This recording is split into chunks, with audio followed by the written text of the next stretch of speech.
The sky over the western stretch of the Rocky Mountains was a smooth gradient of early evening blue. Flight 93B, a mid-size commercial aircraft, had just reached cruising altitude, 18,000 feet, on its scheduled path from Phoenix to Seattle. It was supposed to be a routine flight. The seatbelt signs had turned off minutes earlier, passengers were settling in, and flight attendants were beginning drink service. In seat 16C, a quiet 9-year-old girl named Emma Caldwell sat with her legs tucked up, flipping through a laminated aircraft systems chart. She wasn't watching cartoons or playing games. Emma preferred reading technical manuals. She always had. Emma's mother, a registered trauma nurse returning from a medical conference in Tucson, glanced over at her daughter's notes with a small smile. "Still studying planes, Em?" she asked gently. Emma nodded without looking up. The Boeing 737 has redundant control relays for its flight surfaces. But if both power sources fail, it goes to manual trim. Her mother blinked. "How do you know that?" Emma shrugged. "I just do." Her obsession had started years ago, but no one truly understood the depth of it. She didn't just love planes, she practically knew how to fly one. 25 rows ahead, in the cockpit, Captain Douglas Harris sipped his coffee and exchanged a casual joke with his co-pilot, First Officer Ryan Keller.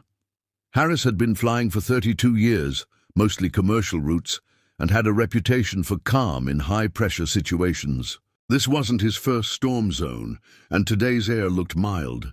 But suddenly, warning lights blinked across the main console.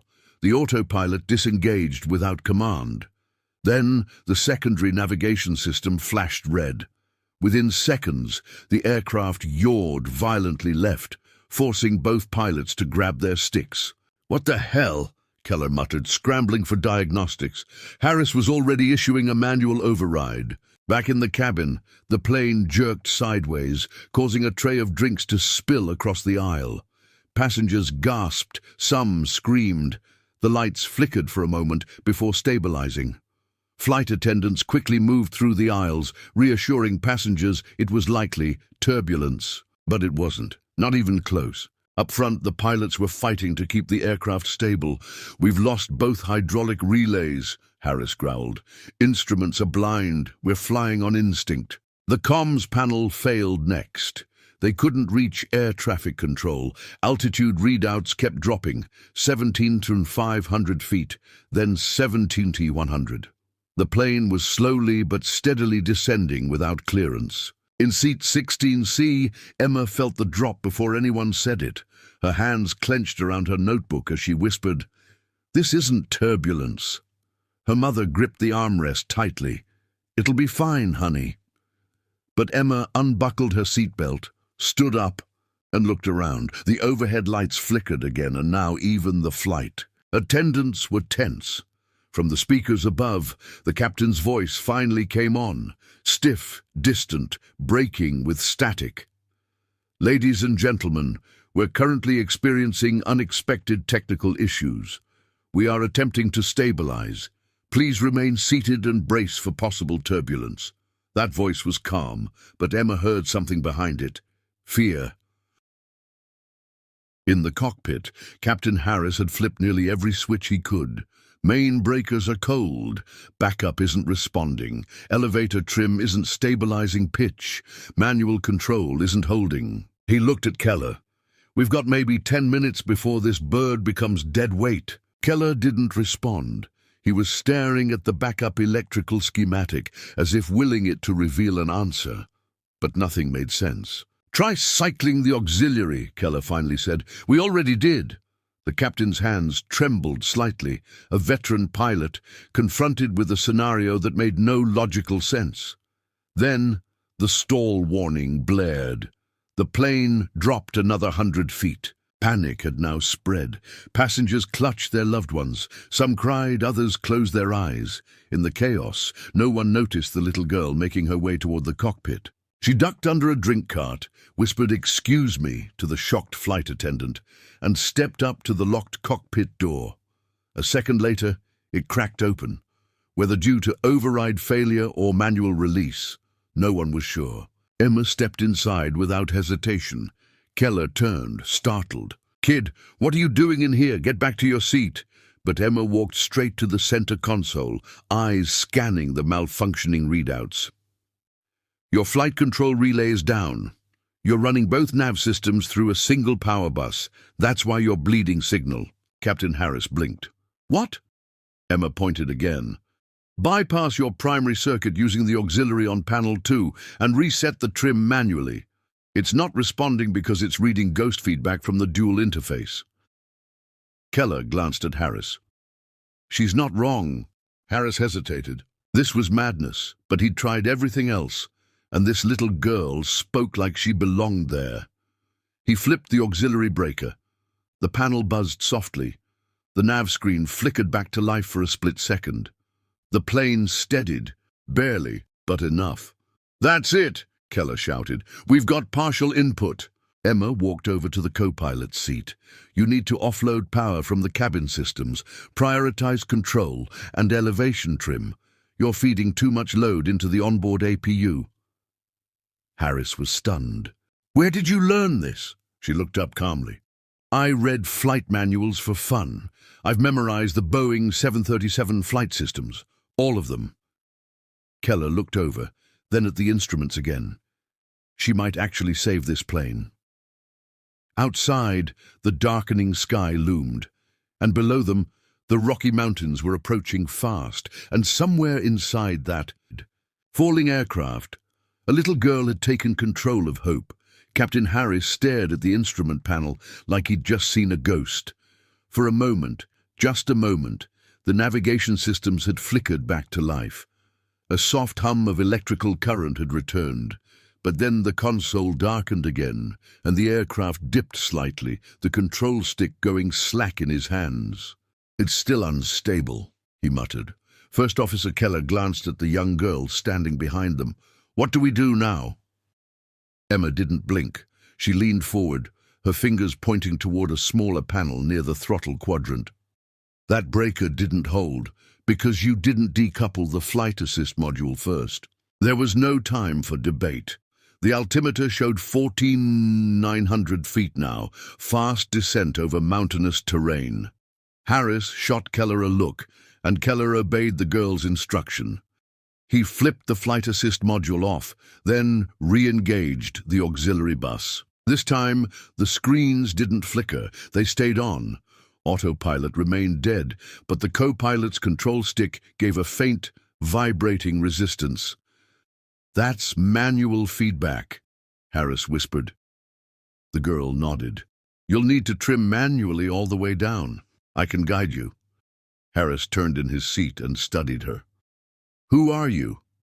Emma simply replied, "Someone who doesn't want to die, and who knows how this plane works." Outside the cockpit, the flight attendants were attempting the impossible, calming nearly 100 terrified passengers. Panic had gripped the cabin like wildfire. Parents clutched children. Seatbelts were tightened until fingers turned white, and prayers echoed in nearly every language. Emma's mother had run toward the front in desperation, but was stopped by crew. "She's helping them," a flight attendant whispered, shocked. "They're listening to her." The mother gasped, trembling. "She's just 9. The attendant shook her head slowly. "Not up there, she's not." Meanwhile, in the cockpit, the aircraft was gliding, barely. The onboard systems showed no radio, no GPS, and only limited elevation and attitude control. Emma climbed onto the jump seat behind Keller. "You're still feeding too much voltage through the APU. Divert cabin power completely. You don't need the in-flight systems right now." Harris hesitated. Shutting down cabin power would cut off lights, screens, even pressure sensors, but they were bleeding power faster than they could compensate. Keller nodded. "She's right." With a quick motion, he hit the emergency override. The main cabin lights dimmed.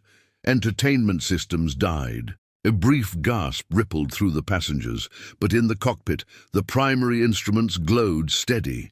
Altitude was still falling, 12,200 feet now, but they were no longer plunging. They were descending with direction. The co-pilot reached for the map. "Nearest possible landing?" he asked. Emma was faster. "You passed Buffalo Ridge Emergency Field 12 miles ago.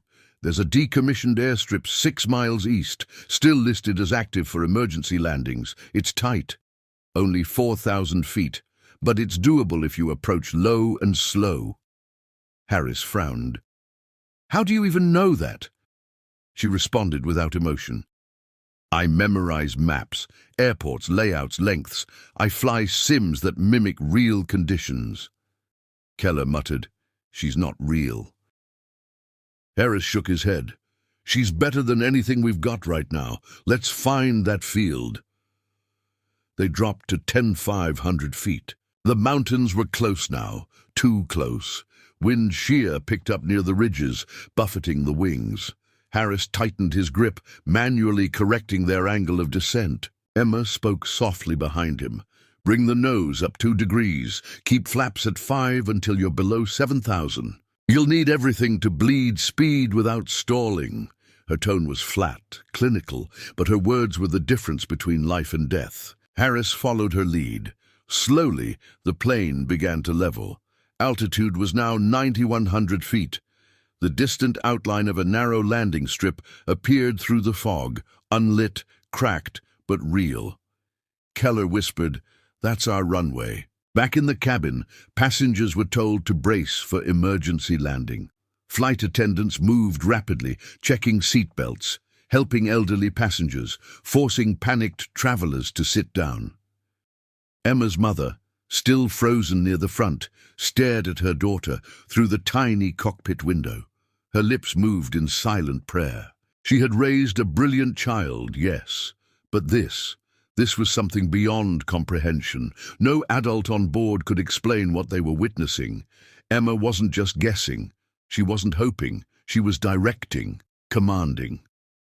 As the plane dropped to 6,000 feet, the wind howled louder, and rain began tapping the windshield in rapid bursts. At 4,800 feet, the old landing strip came into full view. It was flanked by pine trees and surrounded by hills. No lights, no ground crew, just cracked pavement and a miracle waiting to happen. Emma's voice stayed calm. "Gear down now. You'll need to flare slightly before touch. If the crosswind picks up, compensate on the left rudder. There's a slope on the right side of the runway." Harris engaged the landing gear. A loud mechanical groan echoed through the cockpit, followed by 3 satisfying thuds. Gear was locked. "Speed?" Keller asked. 160, Harris replied. Emma answered instantly. "Drop to 145. Any faster and you'll overshoot." The descent was surgical. 1,000 feet, 800, 600. The plane began its final approach. Inside the cabin, every breath was held. Time slowed. Emma's tiny hand rested on the back of Keller's seat, her other hand still holding her small flight manual. Harris flared. The nose lifted slightly. Tires screeched. The rear wheels kissed the tarmac, rough, uneven, but holding. The front wheel slammed down, reverse thrust, the brakes locked 4. A moment, then caught traction. Screams. Silence, then the roaring, screeching deceleration of metal scraping cracked pavement. When the aircraft finally rolled to a stop, it was on the very edge of the strip. For a long moment, there was only silence. No one moved. The sound of the engines winding down echoed faintly as the plane sat still on the battered airstrip, scarred, scorched, but miraculously intact. Rain tapped lightly against the fuselage. Inside the cabin, heads slowly rose. People blinked, dazed, disbelieving. A baby cried softly in the back. Then someone sobbed, and then the cabin erupted, not in chaos, but in relief. Cheers, applause, gasps of disbelief. It wasn't just a landing. It was survival, raw, unexpected, and against every known rule of aviation. Dozens of passengers were alive because of something no one could explain. The cockpit remained still. Captain Harris leaned forward, forehead pressed against the control column. His hands trembled slightly, not from fear but awe. Keller stared at the instruments, barely breathing. The altimeter had frozen at 0. The aircraft's skin was intact, the wings held, and the brakes had stopped them mere feet from the forest edge. In the jump seat behind them, Emma Caldwell sat back slowly. Her voice, steady through the entire ordeal, now wavered slightly. "You did it." Harris turned around, eyes wet. "No, you did." For a moment, the hardened pilot simply looked at her like a man who'd seen a ghost. Emergency responders began arriving 10 minutes later. Volunteer firefighters from a nearby town who had heard an emergency ping through a backup frequency. They expected wreckage, perhaps bodies. Instead, they found a full-sized passenger jet, grounded but upright, and every soul on board still breathing. The crew opened the forward doors. Passengers filed out slowly, many weeping, others dropping to their knees on the wet tarmac. One man kissed the ground, another whispered thanks into the wind. When Emma stepped out behind the pilots, someone asked, "Who's the girl?"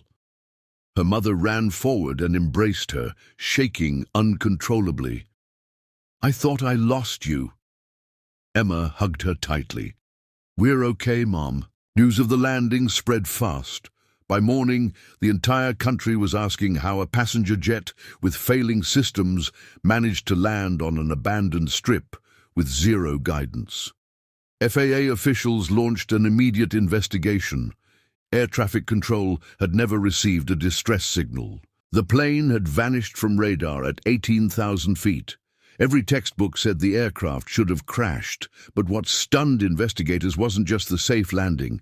It was the discovery that a 9-year-old girl had been in the cockpit during the final descent, and not just sitting there.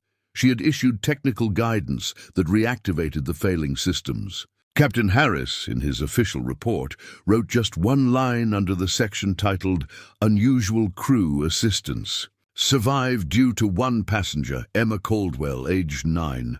Without her, we'd all be dead." The media storm that followed was unlike anything Emma had imagined. Her photo was on every network. Reporters camped outside her home. Schools asked her to speak. Aviation institutions wanted to test her knowledge, but Emma didn't want fame. She didn't care for interviews or awards. She simply returned to her quiet room in Seattle and kept doing what she always had, studying aircraft, learning schematics, and running simulations on an old laptop. To her, what happened on Flight 93B wasn't magic.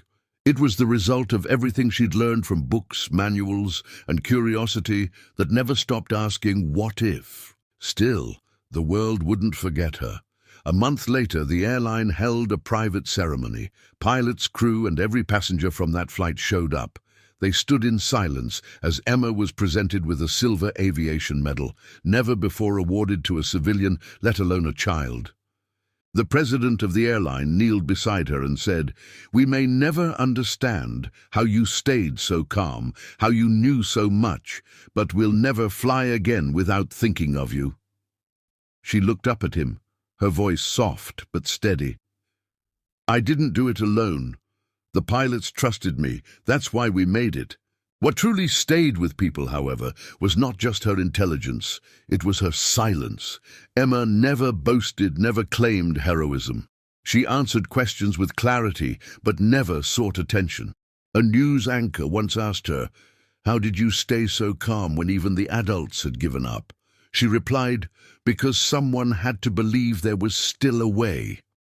That one sentence became a symbol, not just of aviation, but of resilience, intelligence, and courage, coming from the most unexpected places. Captain Harris never flew again after that day. He chose to retire early, not from fear, but from humility. "I spent 30 years in the air," he told reporters, "and then one day a child walked into my cockpit and taught me everything I forgot, about listening, trusting, and staying open to miracles." Emma didn't call it a miracle. To her, it was a system failure, diagnosed logically, fixed practically, and flown by discipline. But even she admitted one thing quietly to her mom months later. "I wasn't sure we'd make it, but I had to try." And perhaps that's what made the story so powerful. Not just that a plane was saved, but that in its darkest hour, when everything seemed lost, the impossible happened because a little girl did the unthinkable, and because someone finally listened.